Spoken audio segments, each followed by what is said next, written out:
Thank you, Rabbi. It's good to be back in Montreal, at least virtually. It's been a while since we've been together. I do remember fondly my visits to your community, beautiful, beautiful community, Baruch Hashem. So at least we're united through the miracles of technology. So we're talking about a topic that people may wonder, how Jewish is this topic? Everyone wants to balance their emotions. Everyone wants to get control over their thoughts. Maybe that's something you speak to a therapist about, who says that that's a Jewish thing, right? So what I'm going to share with you tonight, with Hashem's help, is that not only it is a Jewish thing, it's probably the most Jewish thing. And everything else we do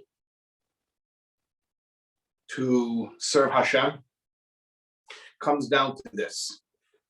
It comes down to our ability to be emotionally and mentally stable.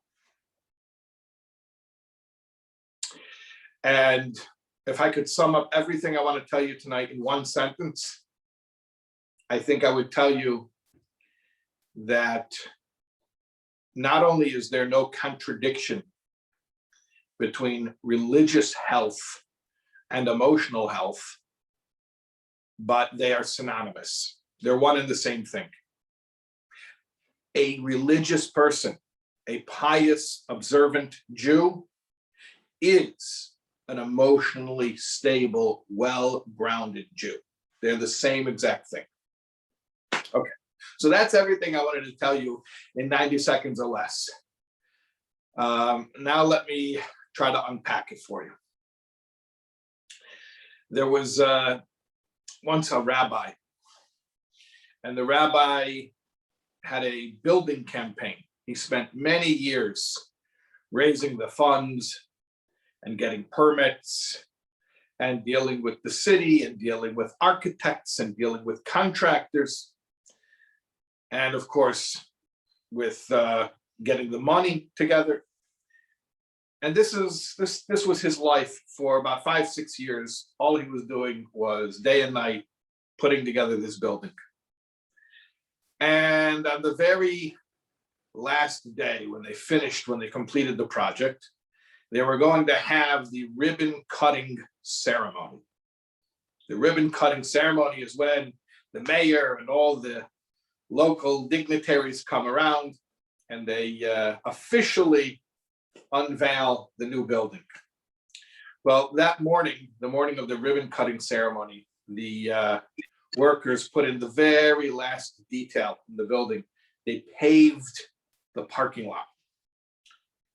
And the cement was still wet when 2 little boys came out from Hebrew school in the building.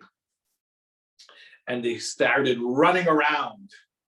And the little boys ran into the wet cement, and they put footprints all over the wet cement. And this was hours before the ribbon cutting ceremony. And the rabbi came out and he saw this, and he was absolutely beside himself. He could not control his rage, and he started screaming at these kids, "How dare you? Who raised you, and have you no self-control? You just ran through the wet cement and you ruined the cement, and we have to have the ribbon cutting ceremony in a few hours, and you ruined it. You ran through the wet cement." And as the rabbi is screaming at these little boys, one of the boys' fathers pulls up for carpool to pick up the kid. And the father says to the rabbi, says, "Rabbi, you're screaming at these boys. Didn't you teach us? Kol hakoes ki'ilo oved avodah zarah," that anyone who gets angry, it's as if he's serving idols. And here you are getting angry. You taught us a Jew is not allowed to get angry. And now you're screaming at these little boys who ran through the wet cement. And the rabbi says to the father, he says, yes, I did teach that, but that was in the abstract. This is in the concrete. Okay, I don't know if that pun went over well or not, but okay, I had to give it a shot. That was in the abstract. This is in the concrete. In other words, a person can have a lot of faith. They can have a lot of faith in the abstract. But when it comes to day-to-day living, all of a sudden, it's a different story. They feel fear and anger and worry and resentment. And if we really had true faith, we would have none of those negative emotions. We would be totally at ease and at peace in the present moment. But you see, that's the difference between faith and trust. Faith and trust are two different things. They're related, but they're different. The Ramban, Nachmanides, he wrote a book on trust. And he gives a mashal, a beautiful parable to explain the difference between faith and trust. The Ramban says that faith and trust are like a tree and its fruits. There are trees that bear no fruits, but there are no fruits that don't come from trees. What does that mean? The Ramban explains. There are people who have faith that does not lead to trust. But anyone who has trust, it must come from faith. And then he explains. Faith is the abstract notion that I believe that there is a God. Philosophically, I believe it is a truth.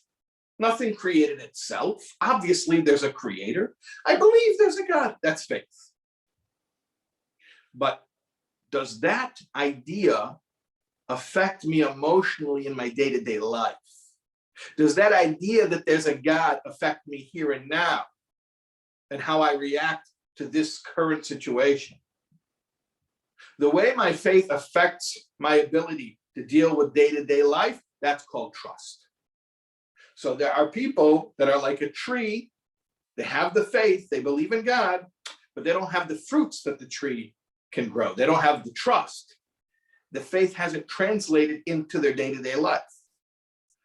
However, if you find someone who has trust, someone who's able to get through life, even keel, without being disturbed, without getting upset, that trust comes from a faith. That's an expression of their faith. You might even call it internalized faith. You know, the Talmud has an interesting saying. It says, Ganva pumachtarta rachmana karyo. A ganiv, a thief, at the entrance to the tunnel, calls out to Hashem in prayer. He's praying to Hashem. Why is the thief praying? This is the classic question. Why is the thief praying?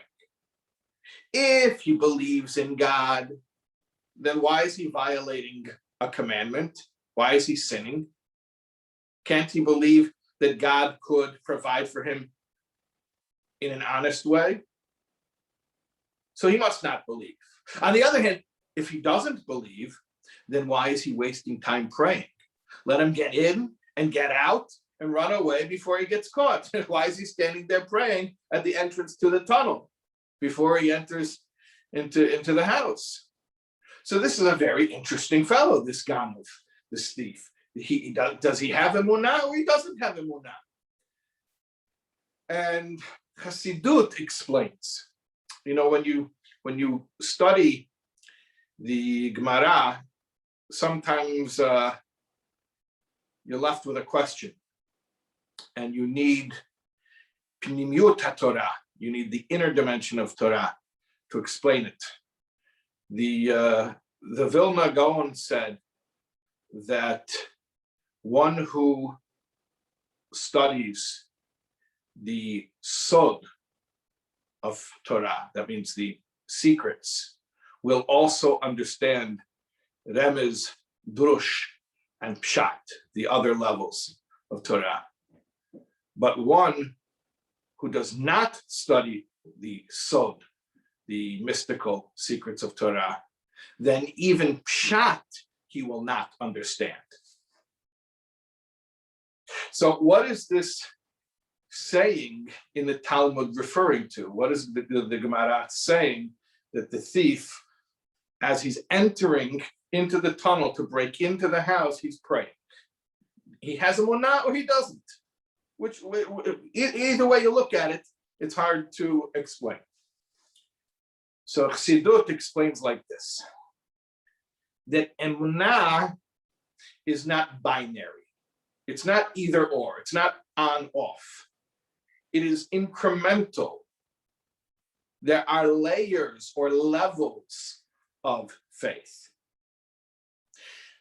Specifically, what does it mean there are layers or levels? It means how deeply has the faith been integrated into me. In other words, I can have a belief, but it's only in the abstract. If you would ask me in the context of a philosophical discussion, do I believe that God created the world? Yes, of course. Philosophically, I've come to the conclusion it's only logical that there must be a higher power who created the world. But I leave it there. I leave it as a philosophical discussion. Well, if you ask me, does that belief inform the way that I interpret day-to-day situations? Meaning my sechel, my mind. No, it doesn't come to my conscious thought. And how much more so the midot, or the emotions of the heart, it doesn't come to my emotions. Rather, what am I emotionally reacting to? I'm emotionally reacting to people, places, and things of this world. So I can have an abstract notion that God created the world, but that's all it is. I didn't internalize it into my intellect, meaning in the way that I interpret information. And how much more so I didn't bring it down further into my heart, to my emotions, so that my emotional reactions are based on this faith. And that's what it means that the thief is calling out to God when he's entering the tunnel. On some abstract level, he believes that there's a God, but it's not affecting him deeply enough that when he has to make the actual decision, are you going to do the right thing or are you going to do the easy thing? Which one are you going to do? You're going to choose morality or are you going to choose convenience? He can't do it. Why? Because he can't let go. He can't let go. He can't trust. There's an old story about a rabbi who gave a very powerful teshuvah speech, drasha on Yom Kippur. So the rabbi got up and he starts screaming at everybody, you have to do teshuvah. And it was very, very fiery and very, very forceful. And so after Yom Kippur, the local thief, every shtetl had a thief, and in a Jewish shtetl, the thief was also Jewish. Everyone was Jewish. So the local thief was Yasala the Ganav. So Yasala shows up at the rabbi's house after Yom Kippur when the rabbi's breaking his fast, and knocks at the door. And Yasala is standing there with a bag. And he says, Rabbi, can I come in? And the rabbi says, come in. So Yasala says, I have this bag. What's in the bag? He says, these are all the gnevot. These are the things that I stole, that I went around the town. I stole from people. I want to do teshuvah. You said to do teshuvah. So I'm doing teshuvah. So Rabbi, here it is. You take it.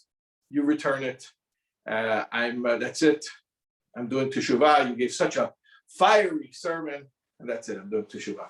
So, okay, Yasala, thank you. It's very good.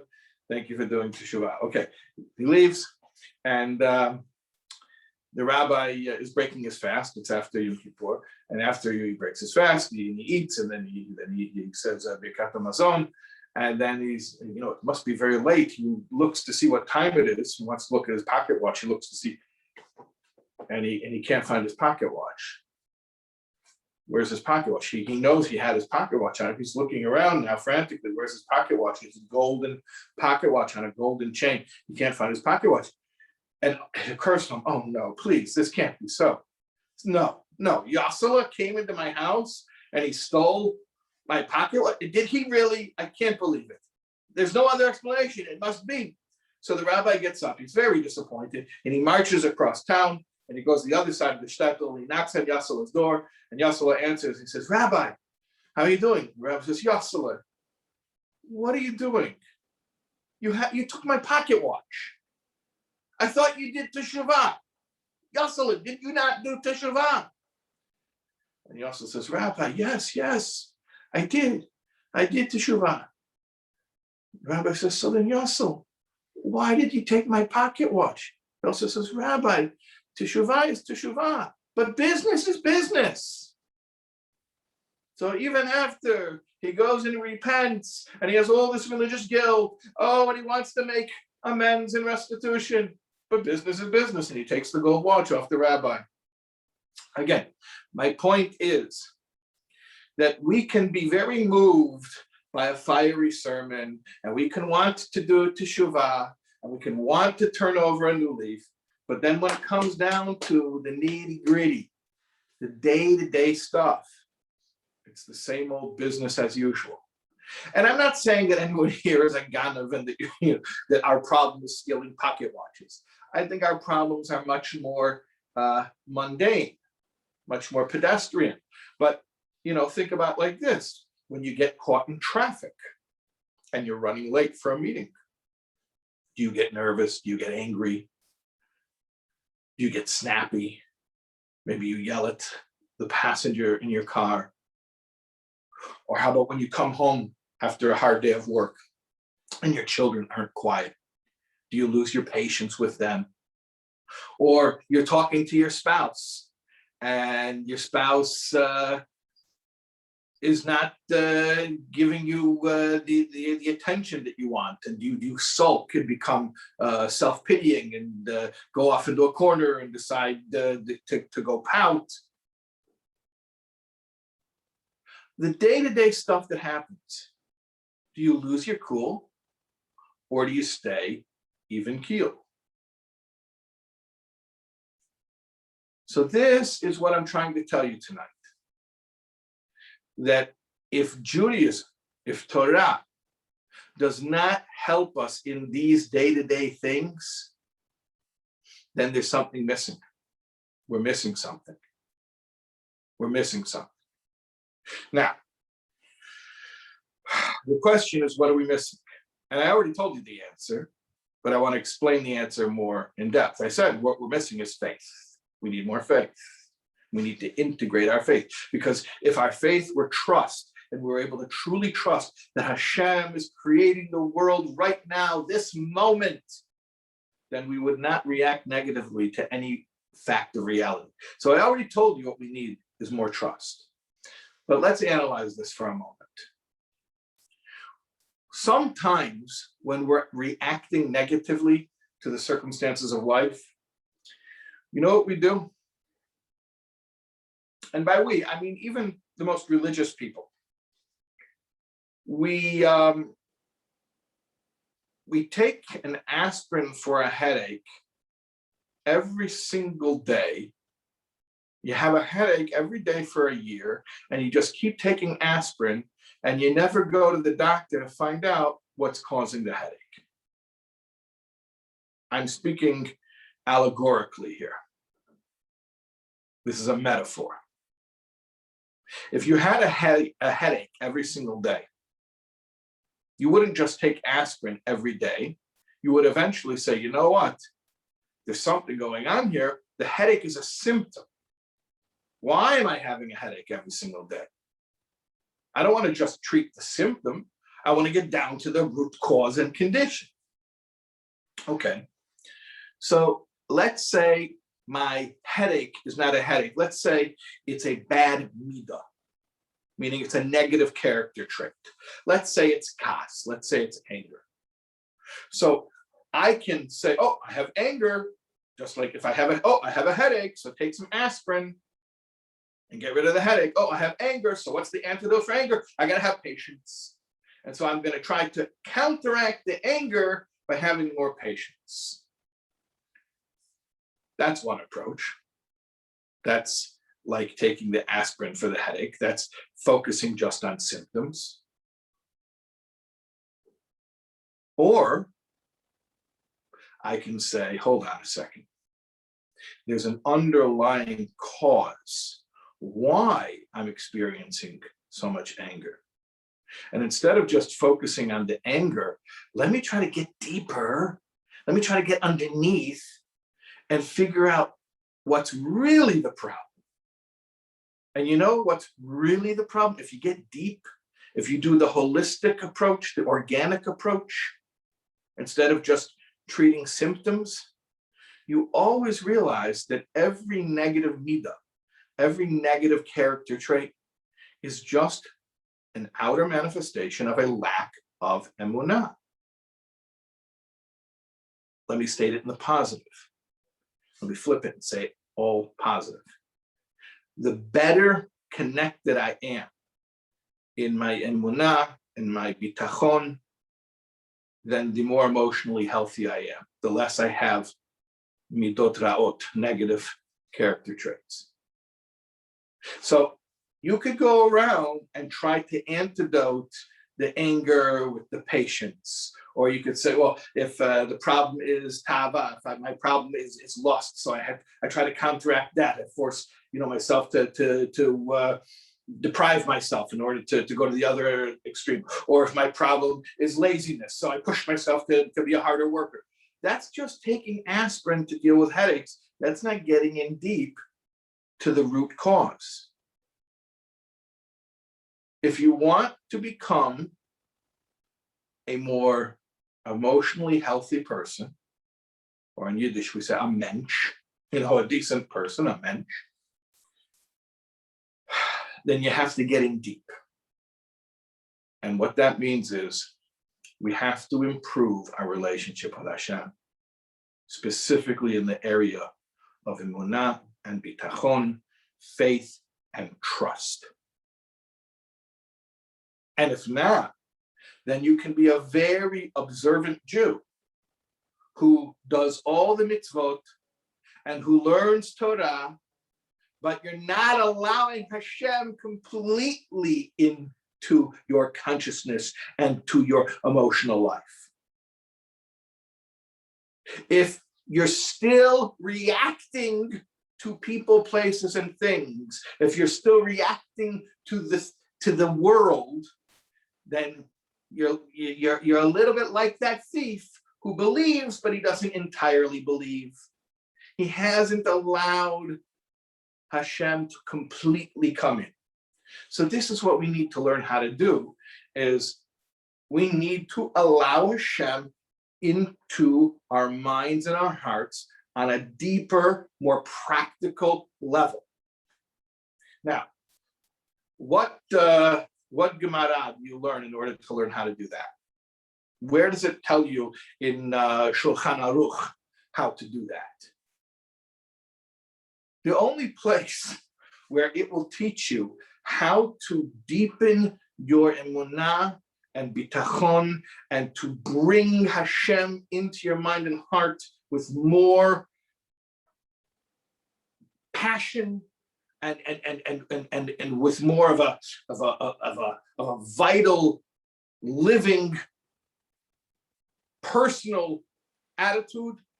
The only place you'll find that, not in Gemara, not in Shulchan Aruch, you'll only find it in Pnimiyut HaTorah, in the inner dimension of Torah, not halacha. Of course, a Jew has to keep halacha. Of course, that's how to live.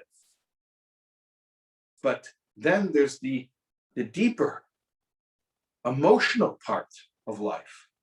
There's how you react to your children, to your spouse, to business partners, to strangers on the street. And you could say, well, that's not important because as long as I'm a religious Jew, I don't have to worry about that. But first of all, I don't know of a bigger Chilul Hashem than that. When a person says, I don't have to be a decent human, I can just be frum. Chas v'shalom, that a person should think that way. But second of all, what I'm saying is, where do you really see emunah, how it affects you? Not necessarily that a person is just observant.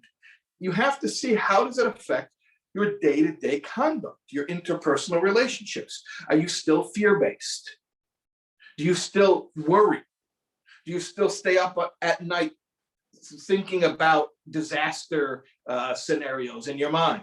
Okay, that's an area where clearly you need more emunah. We need to bring God consciousness more deeply into you. And like I said, you're not going to find that in Gemara. You don't find that in Shulchan Aruch. You're going to find that in Pnimiyut HaTorah, and the inner dimension of Torah.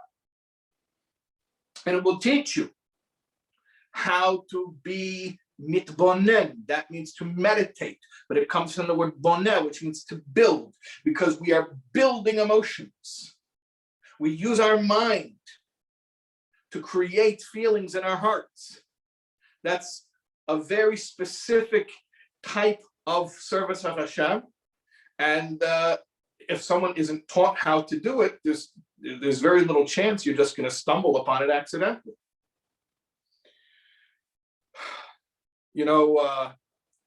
It says, "V'yadata hayom v'shavota levavecho." You should know today, and you should place it upon your heart. What does that mean? It means that a person could know. They could have a lot of information. They could be an expert, but they didn't put it on their heart. There was a philosopher at Oxford University named Bertrand Russell. And he was once brought before the ethics committee on charges of behaving immorally. So the ethics committee said to Bertrand Russell, they said to him, he was a well-known philosopher and a mathematician. This was at Oxford. So they said to him, Professor, it's very disheartening that we're bringing you in front of the ethics committee because of your immoral behavior. You teach in the philosophy department, you teach the class on ethics. How's that possible that you teach the class on ethics, and now here you are, you were caught doing something unethical, and you're being brought before the ethics committee? So Bertrand Russell said, before I came to Oxford, I was at Cambridge and I taught mathematics and geometry, and nobody asked me if I was a triangle. Well, that's how he saw it. If I could teach geometry without being a triangle, so I can teach ethics without being ethical. You can know a lot. You can be a fountain of information, but it doesn't mean that you internalized it. And again, I ask you, where do you learn these skills? In which holy books do we learn how to do this? And I said, it's not just taking the aspirin for the headache, where you counter one negative attribute with the opposite attribute. No, I'm saying the holistic approach, where you strengthen the whole organism, the whole body, by strengthening your connection to Hashem, and then automatically the negative traits fall away.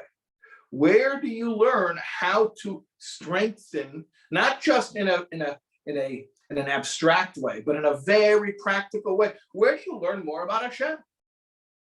Where do you learn more about Hashem's love for us, about how Hashem creates the world, about Hashem's relationship with the neshama, about your neshama itself, about its shlichut, about its mission in the world? Where do you learn about the purpose of Torah, not just how to keep the mitzvot, but the tamei mitzvot, the reasons for the mitzvot, what they do, and in spiritual terms, the mechanics of each mitzvah? Where do you learn these things? In Pnimiyut HaTorah, and specifically in Chassidut. And if I could make a a recommendation, I would highly recommend the most basic fundamental text, which is Tanya. And there are many, many opportunities, Baruch Hashem, for you to learn Tanya. Tanya opens up a whole world that, unfortunately, to many people who are exposed to a lot of Judaism, but that part of Judaism is closed off to them. It's closed off to them. So they don't know how to bring the emunah more into a pnimiyut, into an inner integrated way. But of course, a person who, if you're not taught, how would you know? If you were not taught, how would you know? This information, it's not something you would figure out on your own. So I'll tell you a quick story. And then maybe I'll wrap it up and go to the questions. If you have questions, you can send them in, and we'll look at them in the chat. The story is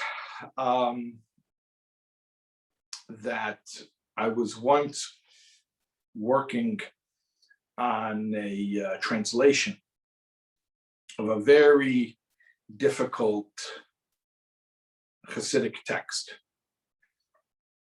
And the deadline was coming, where it was due.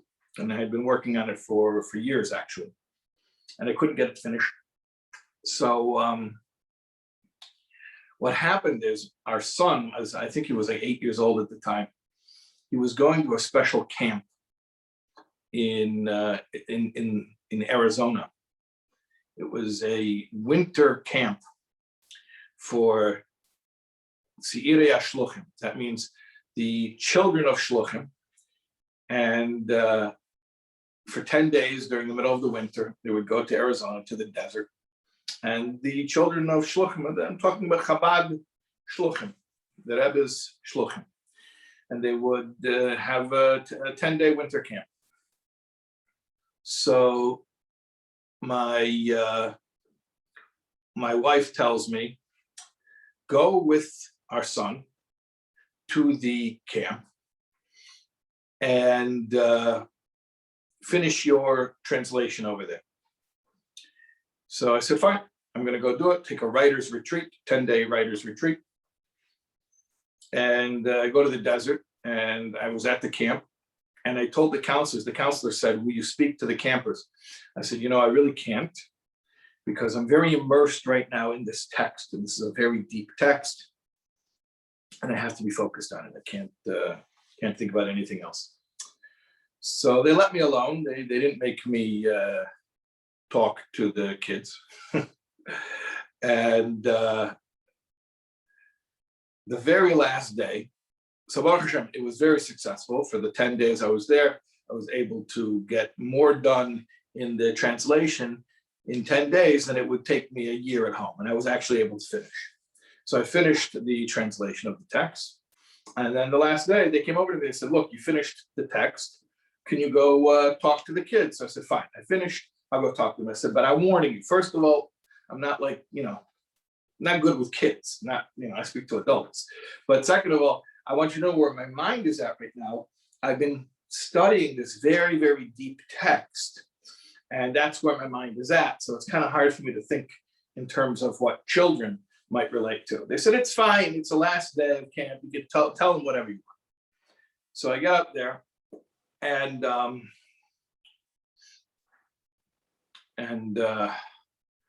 I just said to them the first line of the book.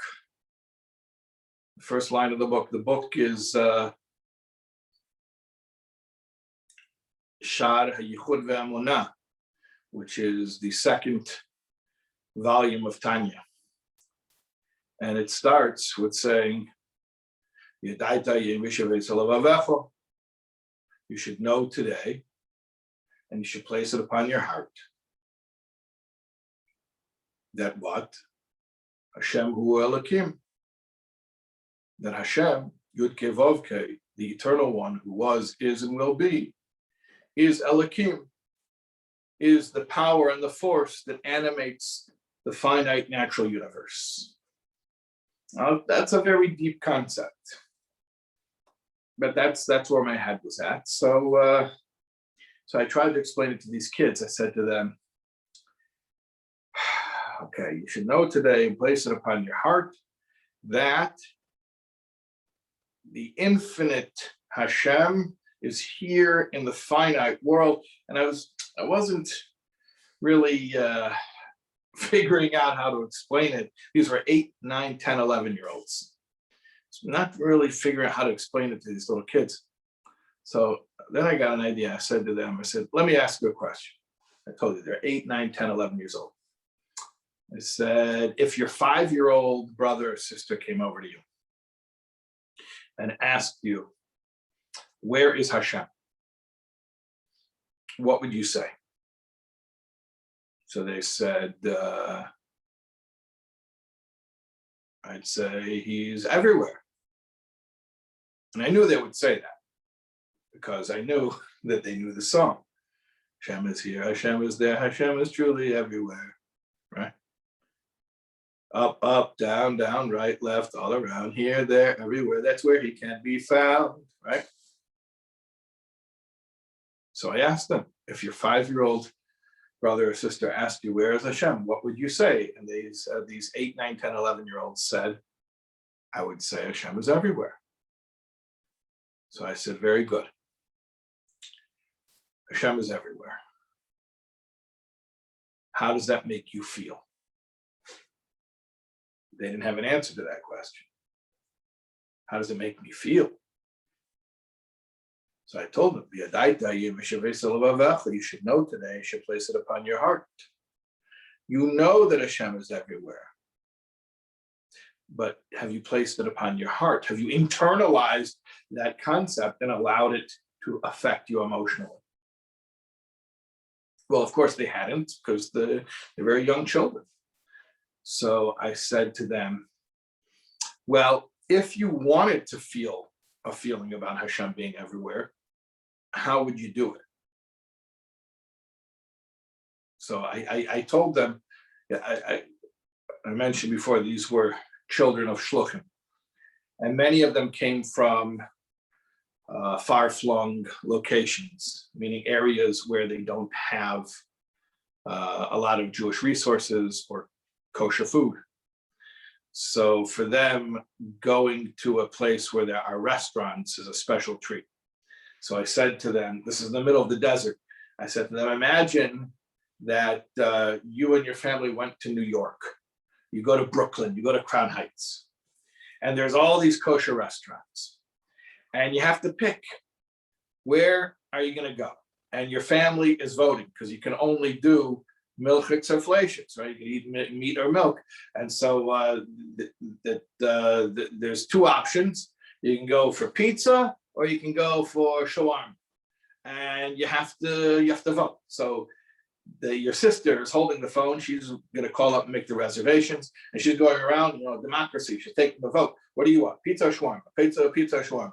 And they come to you and they say to you, which do you vote for? What do you want right now? Pizza or shawarma? And you say, I don't know, give me a minute. And the kids are following this example because they've all been in this situation many times. I say, okay, so your sister says, what do you want, pizza or shawarma? And you say, give me a minute. I said to them, what's that minute for? You don't know what you want? You're out of touch with your own feelings. You don't know what you want. I'm not asking you what somebody else wants. I'm asking you what you want. You don't know what you want? But you don't. That's true. You don't know what you want. But you know why you don't know what you want? You know why? Because you don't want anything yet. But then you take those minutes to think. And what do? You think, you meditate on pizza, and you meditate on shawarma. And then after the minute of thinking about them, you turn to your sister and you say, I feel like pizza. It becomes an emotion. You see, you can know about pizza, but you don't feel like pizza. It's just an idea. It's not an emotion. But you take that minute to think, and now it becomes an emotion. So I said to them, that's the same thing with everything in the world. I didn't say this to them, but, I'll give you a negative example. Take worry.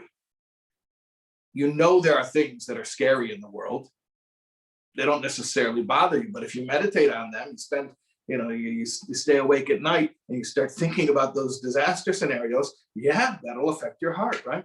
So anything that we think about, we shift it from the mind to the heart, and then we can feel it. So I said to them, you all know that Hashem is everywhere. You all know, I asked you, if your 5-year-old brother or sister asked you, where's Hashem? You all said the right answer, Hashem is everywhere. But here's my question, how do you feel about it? You don't know how you feel about it? That's fine. Simple question for you. What do you do with an idea in order that it should become a feeling? Think about it. So I told them, let's take a minute right now and let's try to think about the fact that Hashem is everywhere. And they did it. They were amazing. By the way, I found with adults, this doesn't really work because adults are self-conscious. They don't like to do it. But then I found a hack. I found a workaround that when I speak to adults, instead of saying to them, let's take a minute to think about Hashem is everywhere and allow it to emotionally affect us, what I'll do with adults is I'll say to them, if you were to have an emotion, what would it be? Sort of depersonalizes it, and then people are willing to do it. But at any rate, these were kids. They were not self-conscious. They did it. I said to them, we're going to take a minute right now. We're going to think about the fact Hashem is everywhere. Do it. And they did it. And they thought about Hashem is everywhere for a whole minute. A minute's a long time.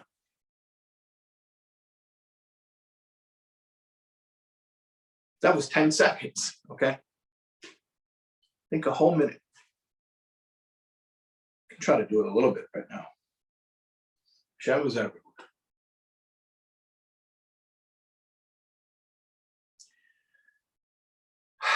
And after a minute,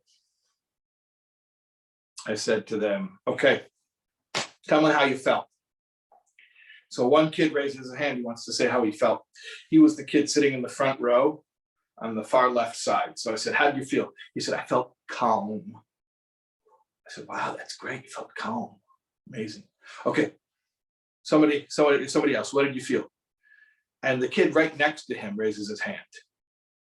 So I said, okay, fine. What did you feel? He says, I felt happy. I'm like, wow, that's beautiful. You felt happy. What happened though, I didn't realize. I just wanted to call on maybe like 2 or 3 kids. The kids thought that I was going one by one, calling on all of them, because the first kid was in the front row on the left side, and the next kid was next to him. So then they all started answering. There were 100 of them. And it was amazing. A room full of 100 little kids. I told you, 8, 9, 10, 11 years old. Little kids, 8, 9, 10, 11 years old. And 100 kids, all of them, one by one, they started sharing with me the emotional effects of that 1 minute of meditation. They said, I felt calm, I felt happy, I felt safe. Amazing, amazing. And I was thinking to myself, wow, calm, happy, safe. If we could take these emotions and bottle them and sell them to the pharmaceutical industry, we would be billionaires, right? And here's the joke. You don't have to bottle this and sell it to the pharmaceutical industry, because every single person has it for free. Even a little kid who meditates properly for a moment on an idea like Hashem is everywhere, the omnipresence of Hashem, will have an emotional reaction in his heart.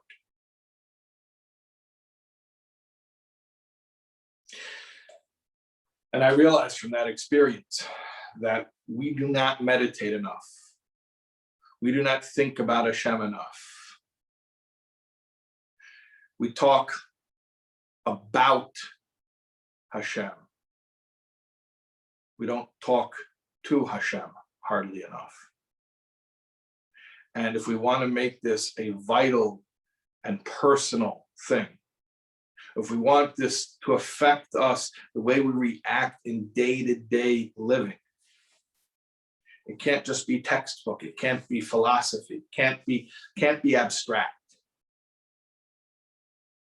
They can't just be ideas that are written in holy books. They have to be real. And the way to make it real is through meditation. But you have to have something to meditate on. And the smarter you are, the more mature you are, the more depth, intellectual depth you require in order to have what to meditate on. Meaning you have to study an intellectually challenging course in Piniyut Torah, in real depth, something that will challenge you and give you what to think about, give you what to meditate on. At any rate, we have today, in our day and age, an unprecedented opportunity. We are not just materially wealthy compared to our grandparents and great-grandparents. We are spiritually wealthy as well. Now, I know if you try to compare us to the previous generations, you say, who are we? But I'm not talking about who we are. I'm talking about what we have. They may have been greater people. They surely were greater people. But we are spiritually wealthy. We have so much information available, information that was hidden from previous generations. Pinimiyut Torah, Sodot HaTorah, all of the Kabbalah, Chassidut, that was not known by everyone. It was not accessible to everyone. And we live in a day and age, a unique time in history, right before the coming of Mashiach, where we have access to this information like never before. And there's a reason why we have access like never before, because we need it like never before. We need this stuff, because without it, we can be very religious, but we're not emotionally whole. But with it, when we study Chassidut and we meditate and we have a good Farbrengen where we sit together with friends and we discuss these ideas and we really make it practical, then we see how emunah, bitachon, these ideas, they're not just religious ideas, these are practical emotional tools for living a good life, for living our best lives. We should all live our best lives. Okay, if there are any questions, I'm going to look in the chat and see what we've got. Good evening, Rabbi. People sent in their questions privately so far. So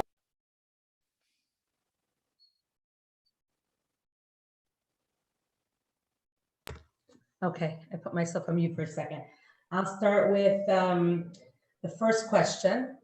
I have a limited time in my day for study. My rabbi urges me to study Talmud. He tells me that's the most important.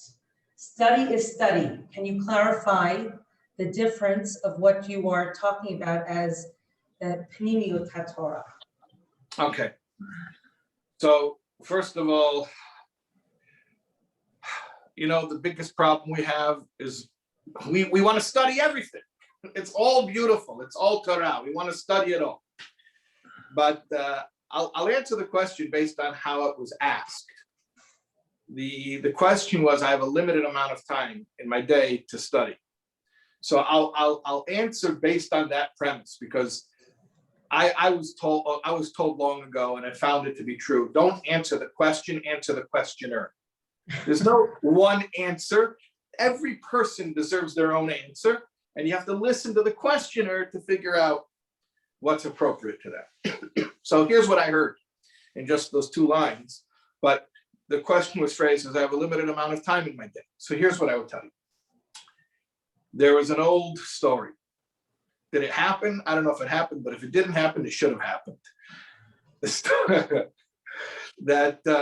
if it didn't happen before, it's happening right now, right? With us. There was somebody asked his rabbi, he says, I have a limited amount of time to study every day, very much like this question. He says, should I study? I think he said, I have 20 minutes a week that I could study. So should I study Talmud or should I study Chassidut? And the rabbi said, you have 20 minutes a week, that's it? He says, yeah, 20 minutes a week. He says, then for sure, the 20 minutes a week, you should study Chassidut. Because if for 20 minutes a week you study Chassidut, it will bring you to the realization that you have more than 20 minutes a week to study Torah. So I'm not saying that you shouldn't study Talmud. I'm saying that if you learn Hashem's plan for us, if you learn the inner workings, the purpose of creation, the purpose of your soul, it will light a fire in you that will make you thirsty for more Torah study, including Talmud and halacha and all parts of Torah. Thank you. Here's another one. If Tanya is so important, as you say, why wasn't it around 2,000 years ago? Is it part of the original Torah? Okay, so those are two different questions, but I'll put it like this. Maybe I'll answer the second question first, and the second part first, and the first part second. I think it works better that way. Is it part of the original Torah? You know, that's like saying, is Mishnah part of the original Torah? Mishnah was revealed and recorded and preserved so that it wouldn't disappear. And then on top of that came the discussions of the Amaroi, which we call the Gemara, which was also then revealed and preserved so that it wouldn't disappear. And then that wasn't enough. And there were the discussions of the Gainim, and then there were the Rishonim and the Nacharainim. So Torah was always sort of evolving in the sense of there were things that were condensed within the original code, meaning within the letters of the written Torah that were hidden and had to be extracted or pulled out. It says that Rabbi Akiva used to extract mounds of halacha from just the calligraphy on the letters, like the little crowns, the little symbols on the letters that to us have no meaning. He was able to pull out halachic ramifications from just the calligraphy, from the designs of the letters. So Torah was always being unpacked and decoded and opened up so that more and more of it would be pulled out.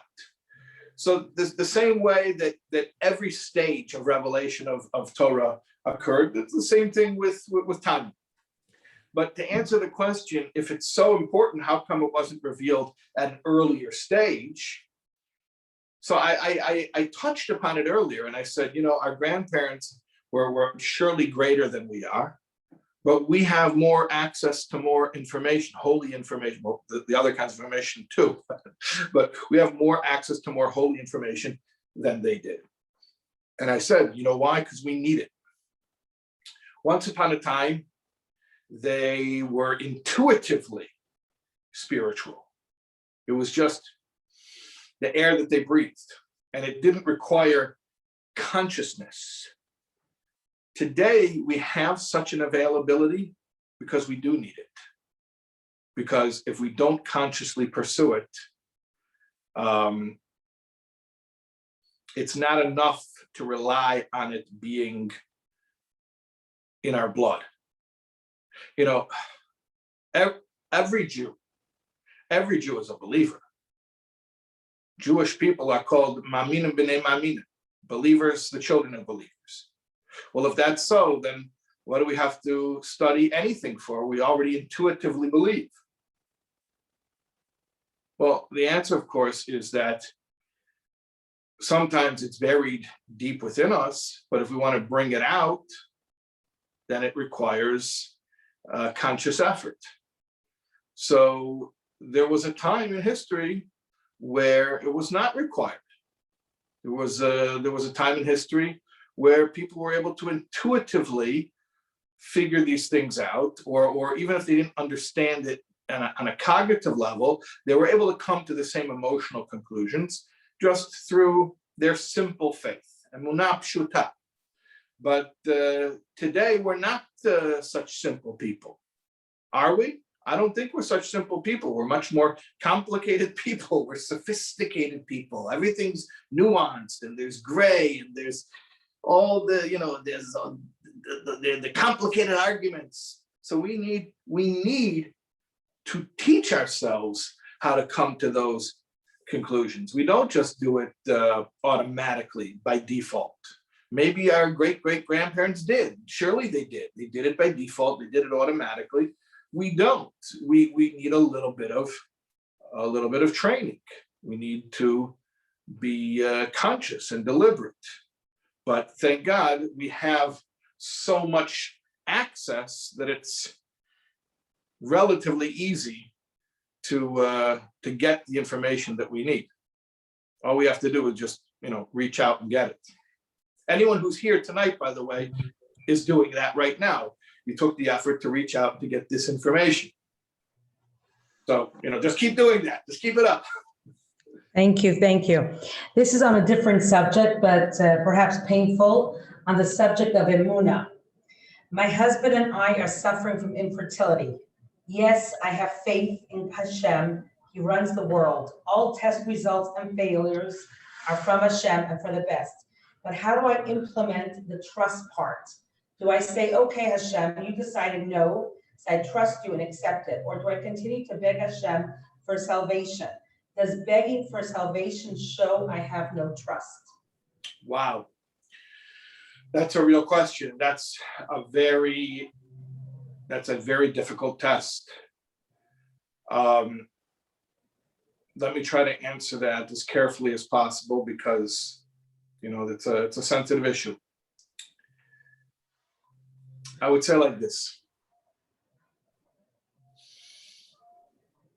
There are two issues at hand. One is bitachon, trust, and the other is what we call the hishtadlut, the effort that we make.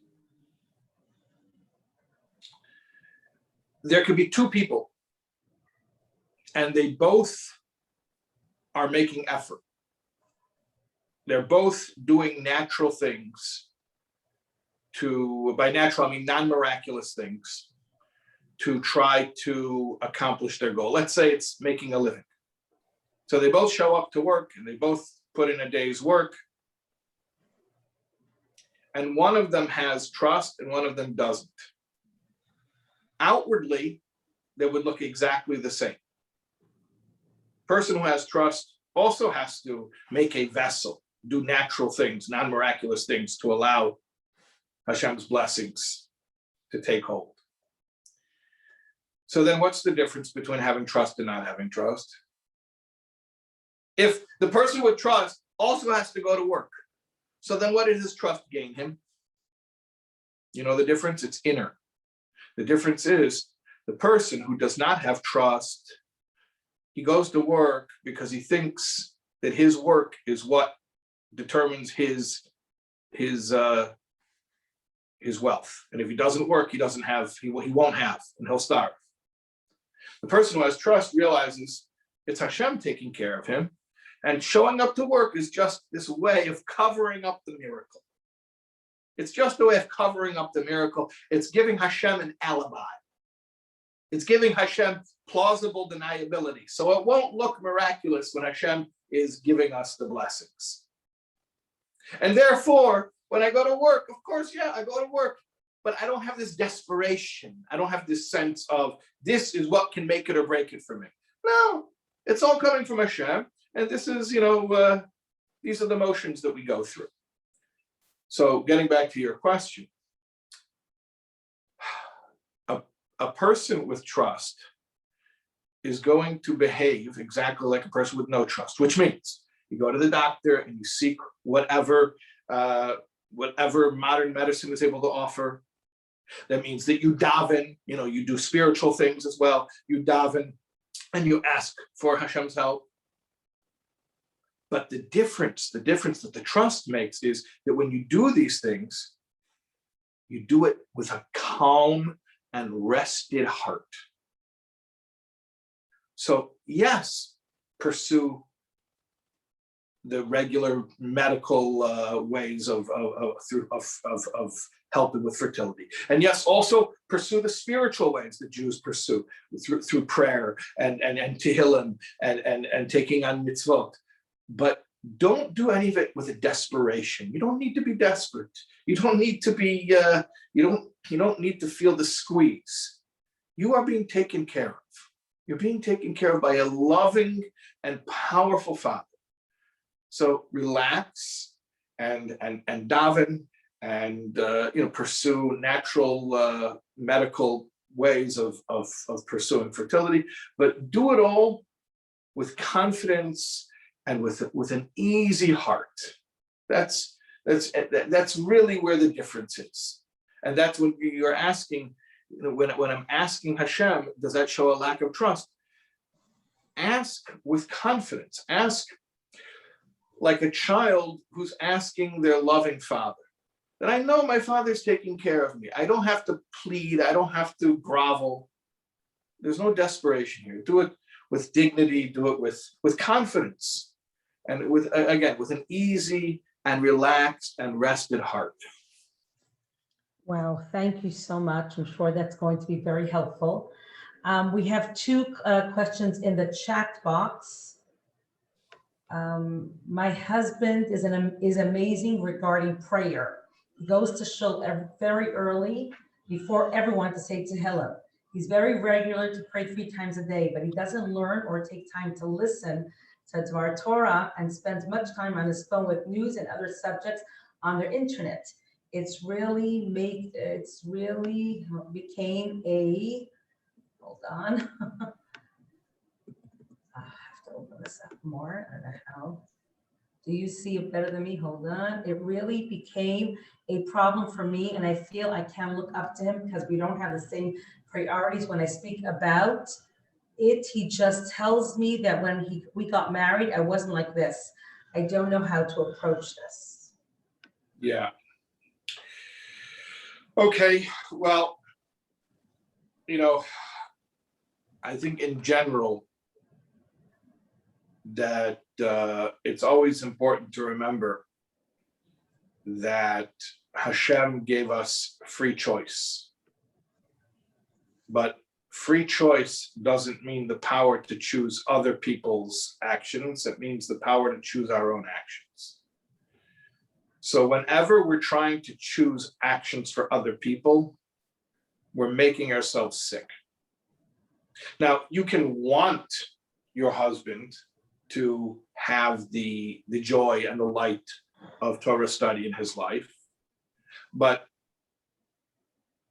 to be bothered by the fact that that's not what he's choosing right now, it's not a productive area to send your energy, because you have so many things that you could be doing that you easily can control, because they're your actions, they're your behaviors, and you only have so much energy.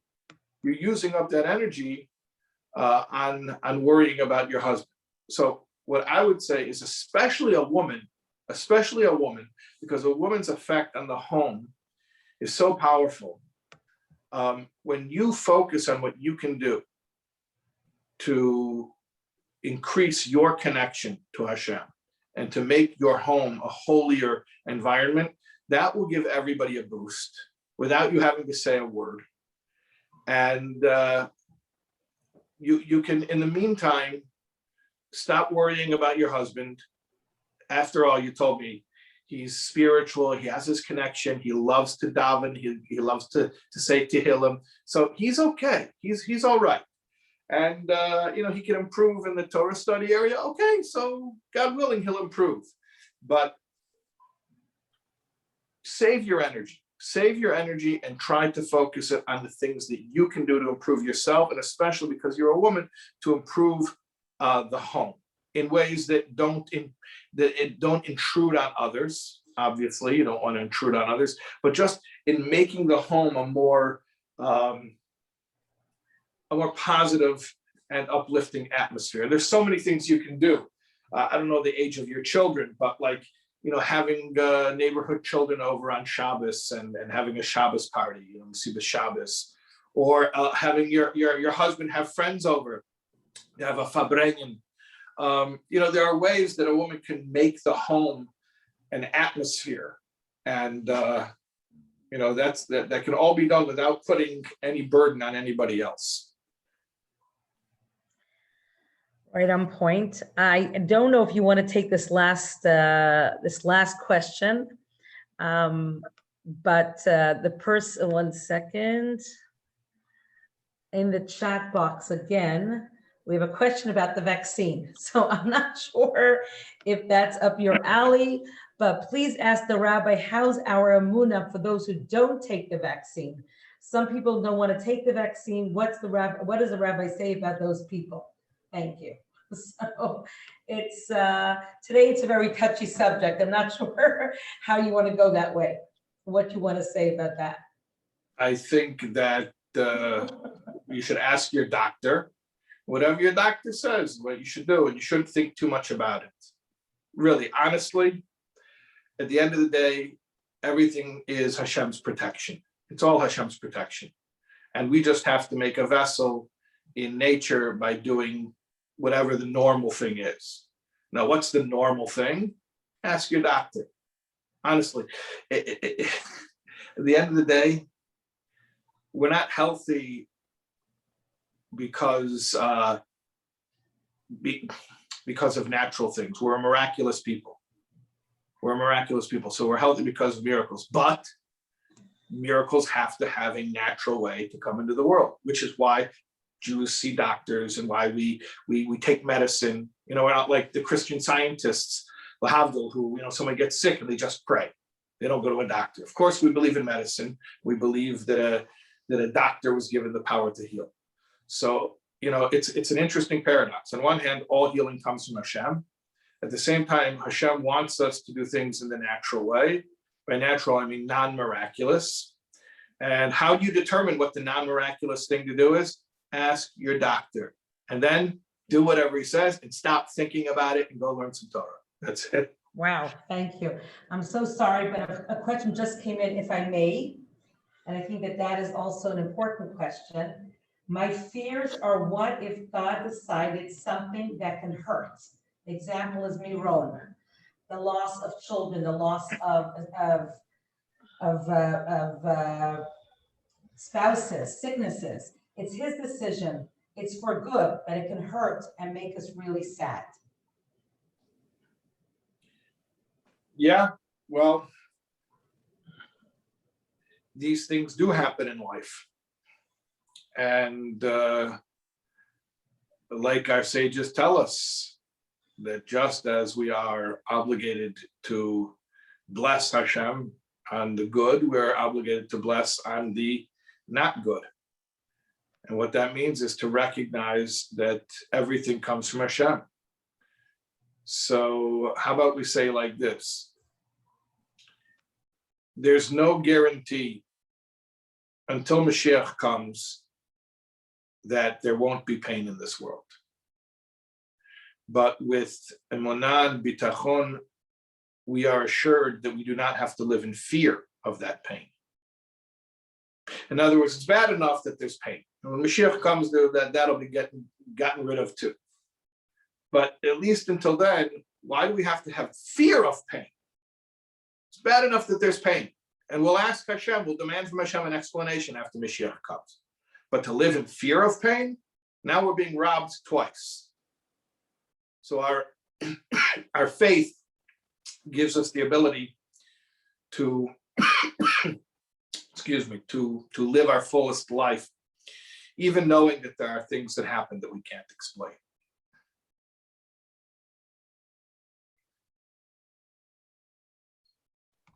Thank you so much. I see, okay, we're gonna have to put a cap on it, but there's another question. How do we answer a person that asks, how do we know for sure Hashem exists and that we read in the Torah, what we read in the Torah really happens? So remember I said at the beginning, when we had our first question, I said, don't answer the question, answer the questioner. There are some people who are asking from a philosophical standpoint, and they would appreciate proofs, philosophical proofs, logic, much like you would find in the works of Hakira, like the Kuzari, or the Moreh Nevuchim from the Rambam. And then there are other people who they're asking from an emotional point of view, like similar to the previous question, someone who's troubled by the pain in this world. And so it's hard for them to accept that there is a God in a world where painful things happen. You have to know why someone's asking before you can ever answer them. And sometimes the person's asking in a way that really there's no answer. There's really no answer. And it takes special siyata dishmaya, it takes special divine assistance that comes from humility. If you're humble, see, a person who rushes to show how smart they are and to answer questions, unfortunately, you can answer a question 100% correctly, but it's not right for the person who's asking. You have to be humble, and you have to realize that not every question requires an answer, or sometimes it doesn't need an answer right now, or sometimes the answer is, I don't know. That bothers me too. So what I would say to you, without knowing you and without knowing this person you're asking about, that more important than having a smart answer would be showing compassion and showing love.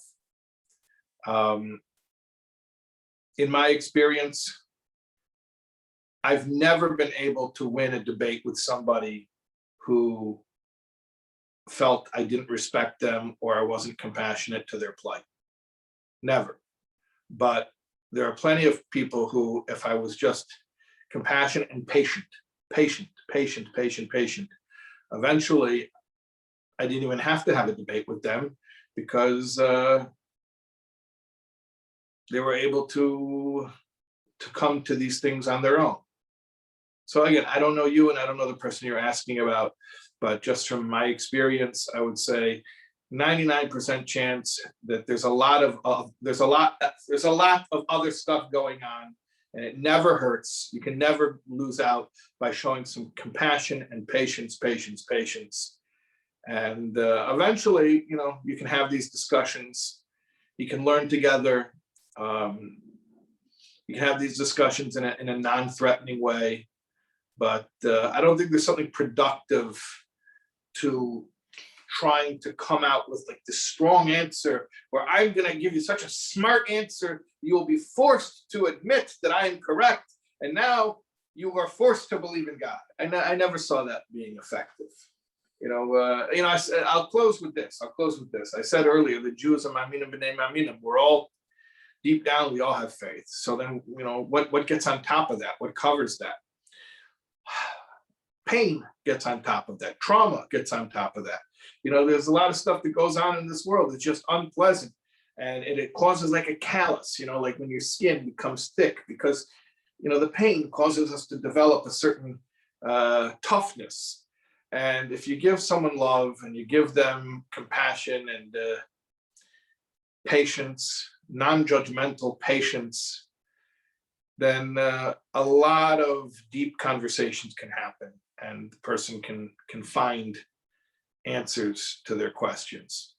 So again, I wish I had a smart answer for you, but I don't think a smart answer is in order. I think a compassionate relationship is in order.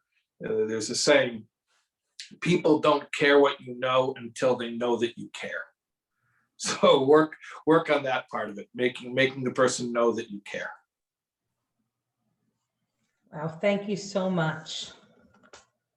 Thank you very much, Rabbi Shais Taub, for tonight. And we wish you a lot of success in all what you do in the whole world. And Be'ezus Hashem, we should be zoiche very soon to the coming of Mashiach. Amen. And we should all be together in Yerushalayim in HaKodesh. So we wish a good night to everyone, and we should hear only good news. Thank you for your patience in answering all our questions. My pleasure. Thank you. You said patience, so we thank your patience. Patience. Thank you. Good night to everybody. Thanks for joining us. Good night. Good night. Take care.